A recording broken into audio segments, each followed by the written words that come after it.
여리고 정복 전쟁은 백성들이 직접 치르는 그런 전투라기보다 하나님이 치르는 간접적인 참여에 가깝습니다.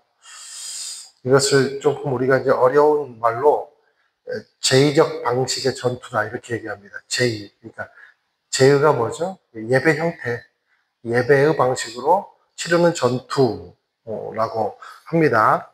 그러니까 사람이 피 튀기는 전쟁을 하는 것이 아니라 하나님을 예배하는 방식으로 치르는 전쟁이 바로 이스라엘의 전쟁이다. 특히 여리고 전쟁이다. 이렇게 볼 수가 있겠습니다. 여러분 우리 삶에 한번 대입해 보기를 바랍니다. 믿음의 삶이 사실 이런 방식의 싸움이라는 거예요. 이런 방식의 싸움. 그러니까 제의적 방식의 삶, 제의적 방식의 싸움이다라는 겁니다. 여러분 제가 한번 질문해 볼게요. 제 질문에 한번 답을 해보세요. 우리가 예배를 지킵니까? 예배가 우리를 지킵니까? 답이 나오죠. 또 하나 질문. 우리가 말씀을 지킵니까? 말씀이 우리를 지킵니까? 그렇죠. 이런 삶이에요. 그러니까, 근데 우리는 마치 우리가 예배를 지키고 우리가 말씀을 지킨다고 착각한다는 겁니다. 그런데 제의적 방식의 삶이란 것은 참여하는 거예요. 그 지키심에 내가 들어가는 거예요. 그 보호하심에 내가 참여하는 거예요. 그 능력에 내가 참여하는 거예요. 기여가 아니에요. 참여하는 거예요. 내가 기여할 수 있는 것은 단지 뭐예요? 믿음과 순종이라는 거죠. 그러니까 나는 기쁨으로 하나님의 방식에 몸을 던지는 방식으로 내가 참여를 하면 하나님이 모든 일을 이루시는 방식이 우리의 삶의 방식이다.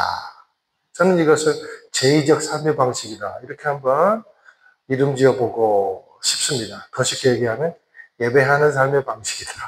라는 것이죠. 성경을 아무리 찾아봐도 이 여리고 전투가 아마 유례 없는 하나님과 사람의 이게 합동 작품이 아닌가. 그래서 우리가 오늘 좀 어려운 말을 많이 쓰는데 신인협동이라 그러잖아요. 신인협동의 극치의 전쟁이 바로 여리고 전쟁이 아닌가 그렇게 한번 묵상을 해봤습니다. 왜냐면요 여러분들이 너무 잘 아시다시피 6장의 1절부터 쭉 보면 도저히 우리의 이성적인 그 사고로는 이해할 수 없는 방식으로 하나님이 명령을 하고 있어요. 그런데 처음부터 끝까지 오늘 27절까지 말씀에도 보면 믿는 이 하나님이 주시는 이 방식을 100% 백성들이 따라합니다. 100%. 이게 진짜 여리고 전쟁은 배울 게 많아요. 야, 이스라엘 백성들이 이렇게 성숙했나요? 원래? 놀라운 그 결과가 벌어지더라라는 거죠. 자, 보세요, 여러분. 세상 어느 전쟁이 1일부터 6일까지는 성 주위를 침묵하면서 한 바퀴 돌고, 또 7일째 되는 날은 7바퀴를 돌되, 7바퀴를 도는데 나팔을 불고, 막, 양각 나팔을 불고. 그러죠? 뿔나팔과 양각 나팔 차이 아시죠? 양각 나팔은 예배할 때 부는 겁니다. 그 양각 나팔을 불면 성이 스스로 무너지는 방식의 전쟁. 여러분, 이게 세상 어디에도 없는 방식이잖아요. 이게 누가 이런 방식을 써요? 그런데 놀랍게 이것을 또 이스라엘 백성들이 믿은 겁니다. 이것도 또 놀라워요. 저는. 그래서 이룬 거예요. 여러분, 누구도 이런 전쟁을 치러보지 못했지 않았겠습니까? 그런데 이게 우리에게 상징해주는 의미가 있다는 겁니다. 그러니까 전쟁을 통해서 사람이나 국가가 명성을 얻게 되는 것이 목적이 아니라 하나님의 통치, 하나님의 명성이 열방에 선포되는 것이 목적이라는 거예요.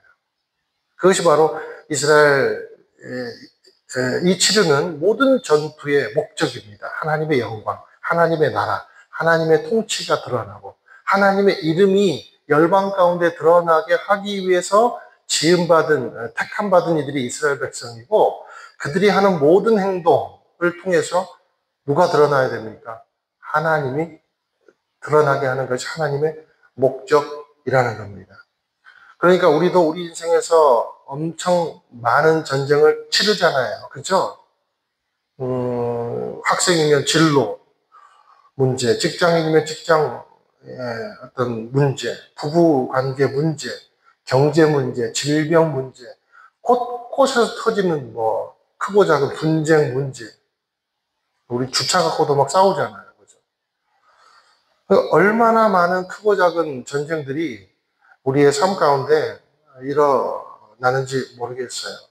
여러분, 잠과도 싸워야 되죠? 오죽했으면 막 다 싸운다 그러잖아요.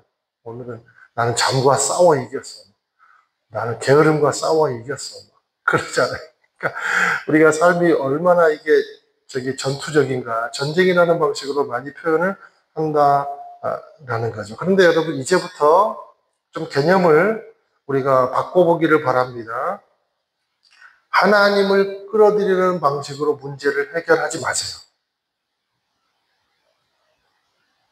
그러니까 대신 하나님의 일에 참여하는 방식으로 문제를 해결하세요. 그게 예배의 방식이다라는 것입니다. 우리는 많은 부분에 하나님을 끌어들이는 방법으로 우리 문제를 해결하려고 한다는 거죠. 한마디로 100% 순종의 개념을 가지고 일을 처리하려 하지는 않아요. 온전한 순종의 태도를 가지고. 왜냐하면 우리는 그렇게 배웠거든요. 인생은 내가 주도해가는 것이고, 그리고 우리는 늘 주입받잖아요. 세상의 주인공은 당신이고, 당신이 힘을 쓰지 않으면 아무 일도 일어나지 않을 것이다 라는 이 자조론적인 우리 주문들을 우리가 인생 가운데서 너무나도 많이 받고 살아간다는 겁니다. 그러다 보니 우리가 그것을 우리 나름대로 자조적으로 주도를 해 나가다가 실패하면, 일이 터지면 하나님이 개입하셔서 마치 하나님은 까메오 출연을 하는 것처럼, 그죠? 그렇게 일을 해결하는 것들이 우리 인생 가운데 가만히 살펴보면 굉장히 많더라라는 거예요. 그러나 이제는 하나님의 일에 내가 참여하는 방식으로 문제를 해결하라라는 겁니다. 제가 그러니까 이 말은 그냥 아무 노력도 없이 모든 일에 손 놓고 입만 벌리고 있으라라는 이야기가 아닙니다. 여러분, 우리가 여리고 전투를 보통 손 하나 까딱 안 하고 무혈입성 한 걸로 알고 있는데요. 이것은요, 반은 맞고 반은 틀려요. 물론 성이 무너지는 것은 손 하나 까딱 안 하고 무너진 것은 맞습니다. 그런데 여기 7절 말씀이나 또 9절 말씀을 보면 7번째 되는 날 나팔이 울려 퍼질 때 어떠냐면요. 여러분 나중에 보세요. 7절이나 9절 말씀을 보면 이제 처음에는 예배팀이 맨 앞장서잖아요. 성가대가. 그리고 무장한 사람들이 뒤에 서죠. 그런데 이제 7번째 이제 나팔이 확 부니까 진영이 확 바뀝니다. 어떻게 바뀌어요? 무기를 든 사람이, 무장한 사람이 이제 다 앞으로 와요. 그리고 괴가 뒤쪽으로 가요. 예배팀이.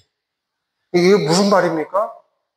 여리고는 내가 성을 무너뜨리게 해줬으니까 손 하나 까딱 안 하고, 점령하고, 그리고 실행하고, 그리고 구출해내고, 이런 모든 것은 이제 너희들의 몫이다라는 거예요. 그래서 무사들이 맨 앞으로 튀어나와가지고 용사들이 칼을 들고 싸우는 방식으로, 그게 21절 말씀이지 않습니까? 그죠? 그들은 성 안의 모든 것, 곧 남자와 여자, 젊은 사람들, 나이 든 사람, 심지어 소, 양, 나귀까지 칼날로 진멸했습니다.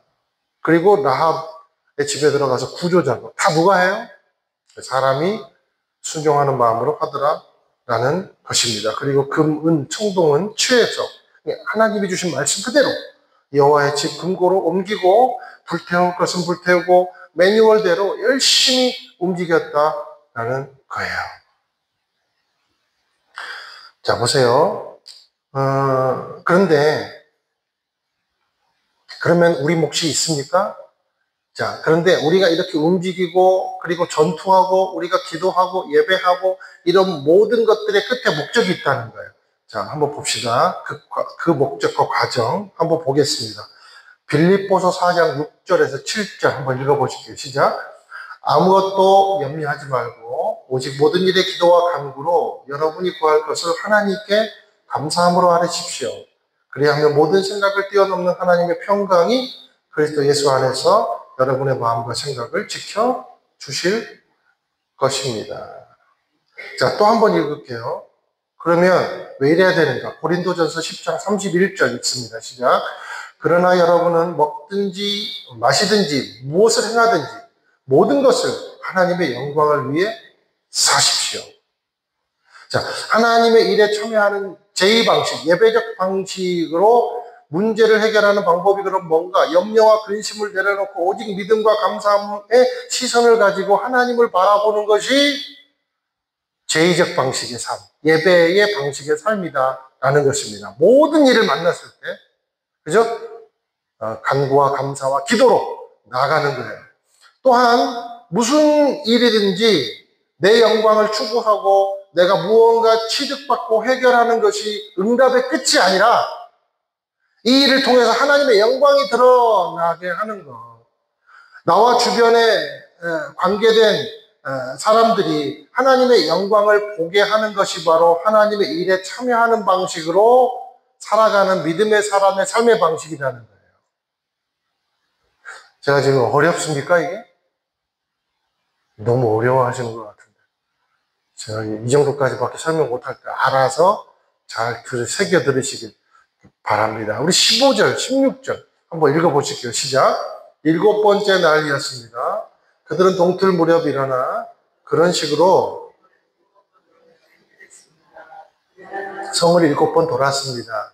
7번째 돌고 있을 때 제사장들이 나팔을 불었습니다. 그때 여호수아가 백성들에게 말했습니다. 함성을 지르라. 여호와께서 너희에게 이 성을 주셨다. 자, 여러분, 이 백성들을 칭찬을 안 할 수가 없어요. 굉장히 본받고 싶은 마음이 듭니다. 왜냐하면 여러분, 침묵이라는 게 얼마나 힘들어요.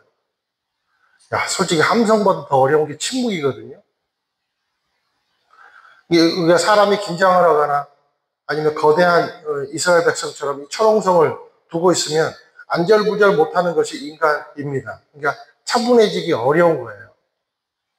그러면 누군가랑 이렇게 대화를 하고 입을 열어서 상황을 얘기하고 나누고 그리고 나름대로 전략을 짜야 뭔가를 한 것 같고 그리고 위로가 되고 그렇습니다. 그런데 이들은요, 하지 말라니까, 말하지 말라니까 100% 순종합니다. 여러분, 저도 침묵 훈련 받아봤거든요. 2박 3일 동안. 너무 힘들더라고요. 다 같이 이제 밥을 먹는데, 침묵이 언제 깨져버렸냐면, 우리 남한산성 묵상의 집에서 다 모여가지고, 이제 침묵기도 훈련 하는데, 밥을 먹는데, 밥도 그냥 아무 말 않고 먹어야 돼요. 근데 그때 벌이 날아들어가지고, 그때 강사가 먼저 입을 열어버렸어요. 그래가지고 다 깨지고 다시 시작합시다. 그래가지고 했던 기억이 나더라고요. 근데 이게 전쟁이잖아요. 얼마나 불안했겠어요. 그렇죠? 그것도 7일 동안. 놀랍지 않습니까? 그런데 더 놀라운 게 있어요. 여러분 보세요. 7일 동안 더 놀라운 사실은 한 바퀴 돌고 2바퀴 돌고 3바퀴 돌고 4바퀴 돌면 뭐라도 좀 일어나야 되잖아요. 근데 지금 아무 일도 안 일어나잖아요. 그죠? 여러분, 하루 돌았더니, 7일이니까 100 나누기 7 그러면 한 14.5%씩 정도는 그래도 한 바퀴 돌았으면 벽에 균열, 한 15% 정도는 벽에 균열이라도 가거나 아니면 인구가 한 14%가 죽든가 뭐 그렇게 해야 되잖아요. 그런데 있잖아요. 7일 동안 도는데 아무런 흔적도 기별도 증거도 없습니다. 그러니 이틀째 돌기가 얼마나 힘들었겠습니까? 그런데도 침묵하라니까 침묵하고 예배하라니까 예배하는 거예요. 사랑하는 여러분 보세요. 우리가 제일 힘들 때가 언제인가? 기도해도 끝이 안 보일 때. 이게 진짜 힘들어요. 주님 살아계십니까? 그 질문이 여기까지 나와요. 그러니까 우리가 제일 힘들 때가 도대체 내 기준으로 볼 때 해결의 기미가 안 보일 때입니다. 해결의 기미가 안 보일 때. 그런데 여기서 놀라운 비밀이 있어요. 하나님이 하루 놀고 이틀 놀고 왜 한꺼번에 그렇게 하실까? 침묵을 하다 보니까 귀가 열리는 거예요. 귀가. 입을 닫다 보니까 귀가 열리는 거예요. 그러니까 내 삶의 지경이 열리는 겁니다. 침묵 가운데서. 그래서 죄가 해결되고 그리고 영적 기반이 확실하게 준비가 되는 것이 보이고 하나님의 목적은 그거라는 거예요. 그거. 그냥 내가 투자한 만큼 똑같이 결과가 떨어지고 그게 아니라 하나님의 관심은 내 영에 있다는 거예요. 내 영. 우리의 삶의 중심이 어디에 있느냐. 이것을 하나님이 보고자 하는 것이죠. 그래서 여러분 유명한 기도가 있지 않습니까? 그죠? 저도 이 기도에 굉장히 감동을 많이 받았는데 이런 여러분 아시잖아요. 힘을 달라고 기도했더니 하나님은 나를 강하게 만들 시련을 주셨습니다.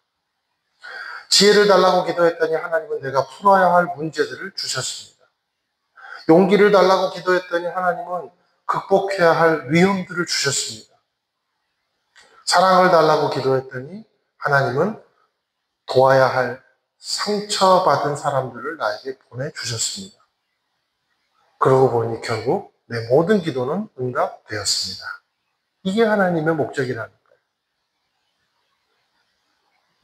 그러니까 7바퀴를 돌고 나니 이제 나는 딴 사람이 되어 있는 거예요.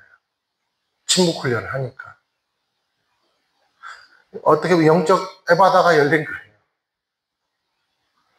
준비케 하시는 거죠. 내 인생에서 내가 이제 이 문제만큼은 도저히 내가 넘어갈 수 없는 문제라고 난 지금까지 생각하고 살아왔거든요.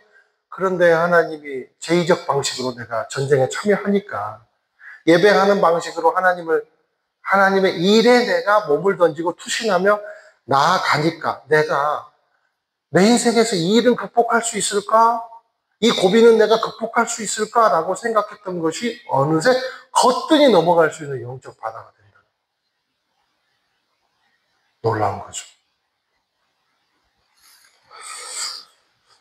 그래서 21절에 이제 성이 막 무너지고 그렇게 적군들을 진멸하는 그런 것들이 찾아온다는 거죠. 우리 27절도 한번 읽어보실게요. 시작. 이렇듯 여호와께서 여호수아와 함께 하셨고 여호수아의 명성이 온 땅에 자자해졌습니다. 자, 이것이 요동하지 않는 자들이 얻는 결말이라는 거예요. 하나님은 하나님의 영광에 주목하는 자들을 주목하게 해주십니다. 그리고 그를 높여주십니다. 하나님은 하나님께 영광 돌리는 인생을 절대로 공치사하게 만들어주시지 않으세요. 저와 여러분의 목적이 하나님 나에게 카메오가 돼주세요. 이런 인생이 아니라 하나님 내가 먹든지 마시든지 주의 영광을 위해서 모든 일을 허락해 주십시오라고 하나님께 제의적 방식으로 집중하며 예배의 삶의 방식으로 집중하며 나아갈 때 하나님은 우리를 절대로 공치사 인생이 되지 않게 해주십니다. 그것이 27절의 말씀이에요. 이 사실을 믿게 되기를 주님의 이름으로 축원드립니다.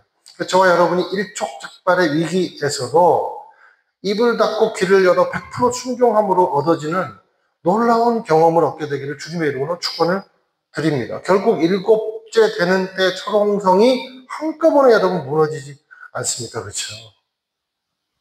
여러분 물도 있잖아요. 물도 99도에는 안 끓어요. 나머지 딱 1도 남겨놓고 물이 끓습니다. 그러니까 1도가 차기 전에 불을 꺼버리면 물은 더 이상 끓질 않아요. 마지막 1도가 식은 물이냐 끓는 물이냐를 결정하는 것은 딱 1도 그거 하나 1도 그렇죠. 그래서 그런가? 정신 1도 하사불성. 자, 여러분 나아만 장군이 요단강에 몸을 담그는 방식은 그 자신이 살아온 삶의 문화적인 습성 전혀 몸에 맞지 않는 거였습니다. 그가 쓰는 방식이 뭐였습니까? 군대에 힘을 쓰거나 아니면 뭐 돈 쓰는 방식, 돈이 많으니까 권력도 있고, 권력을 쓰는 방식으로 항상 해결하는 인생을 살았다라는 거예요. 그러니까 자기가 나는 이렇게 내 인생의 패턴이 이래. 그러니까 나 더 이상 요단강에 몸을 한 번 담그고 두 번 담그고 내가 왜 이래야 되지? 막 아이러니하고 그러다가 5번, 6번. 야, 이거는 진짜 내가 진짜 뭐야 이거 도대체. 화가 나서 집으로 갔다면 여러분 기적이 일어났을까요? 일어나지 않았을까요? 일도 절대로 일어나지 않았습니다. 환불해줘, 환불. 그랬으면 안 일어나는 거예요. 마지막 일도 마지막 한 번을 이 고지를 점령하는 막바지인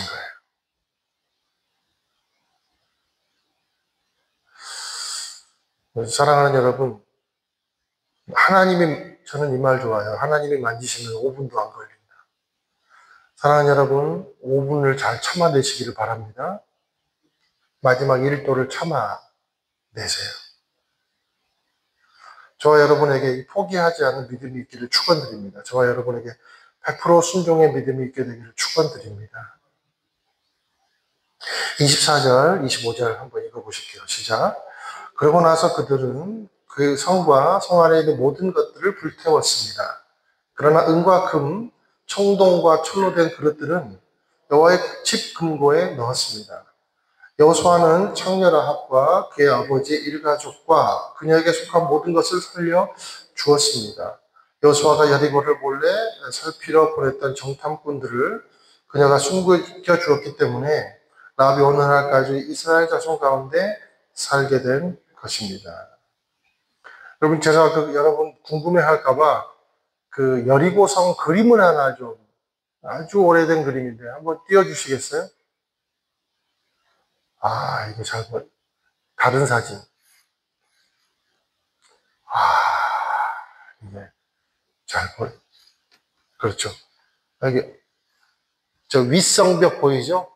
그 다음에 아랫성벽 보이죠? 여리고가 두 겹으로 돼 있어요. 그리고 이렇게 경사가 져 있고 그 한 성의 높이가 20피트, 그러니까 한 6m 정도 되는 거예요. 그리고 위에 또 있는 거예요. 그 사이에, 이제 이 사이에 사람들이 이렇게 사는 거예요. 그리고 또 성 안에 사람들이 살고. 그러니까 몇천 명이 이렇게 이제 그 성 사이에 살고, 그러니까 이제, 아마도, 첫 번째 벽 쪽에, 북쪽 쪽에 라합이 살았겠죠. 산과 가까운 쪽. 그래서 산으로 도망가라 그러잖아요. 그런데 이 여리고성, 이 뭘로 무너졌냐, 역사학자들이 보니까 연구를 해봤대요. 그런데 이 광야 40년, 그리고 이때의 추수기 때와 딱 맞아 떨어졌대요. BC 1400년경에. 너무나도 맞아 떨어졌대요. 그리고 그 안에, 그러니까 이제, 횃불을 막 함성을 지르잖아요. 근데 이렇게 땅 깊이 막 벽돌이 이렇게 막 잔해가 있고, 그리고 막 그 불탄 곡식 항아리가 있고 막 그러더래요. 근데 이제 이 여리고 사람들도 전쟁을 준비했겠죠.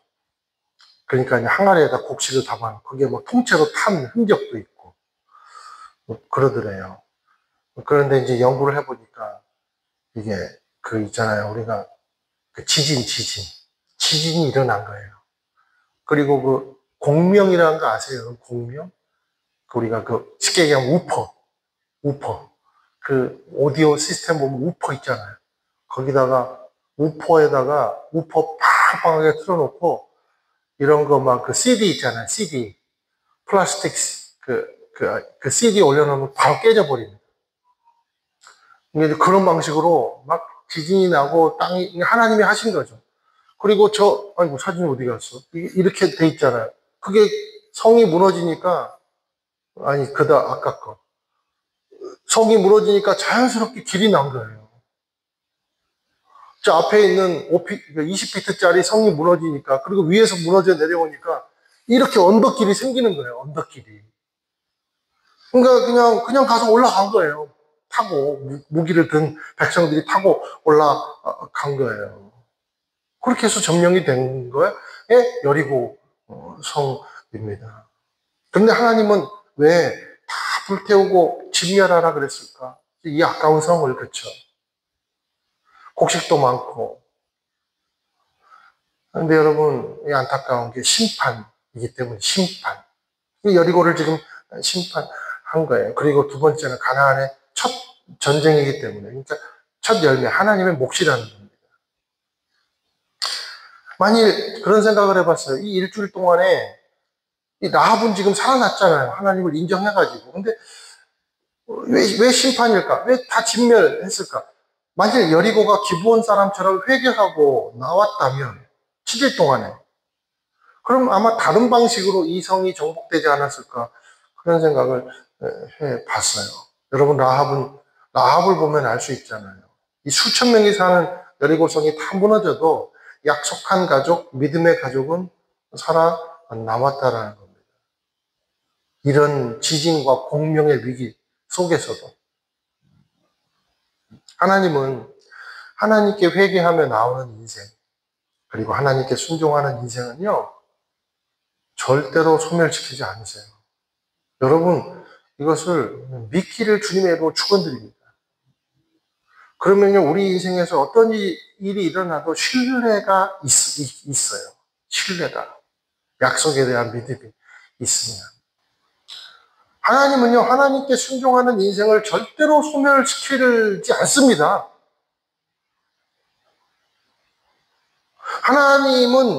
하나님의 심판은 정확하고 명확하고 오차가 없어요, 저렇게. 근데요, 믿음의 사람을 위해서는 십자가를 내어주실 만큼 오차 없이 자비하신 분이 하나님이세요. 우리가 예수님을 믿고 의지하며 나아갈 때 하나님은요, 우리에게 모든 것을 주십니다. 아니, 이미 주셨습니다. 이미 주셨어요. 그분이 누구세요? 예수 그리스도. 사랑하는 여러분, 우리가 인생에서 철옹성 같은 난관을 아직도 뚫지 못하고 있습니까? 끓는 점 앞에서 주저하지 마세요. 딱 1도를 더 나가는 믿음. 하나님이 만지시면 5분도 안 걸린다는 믿음.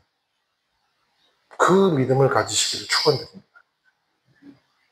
저와 여러분이 나는 죽고 예수로 사는 순전한 믿음을 가지고 나갈 때 하나님은 우리를 통해서 영광 받으시고 우리 인생에서 만나는 여리고를 가차없이 무너뜨리게 해주실 줄 믿습니다.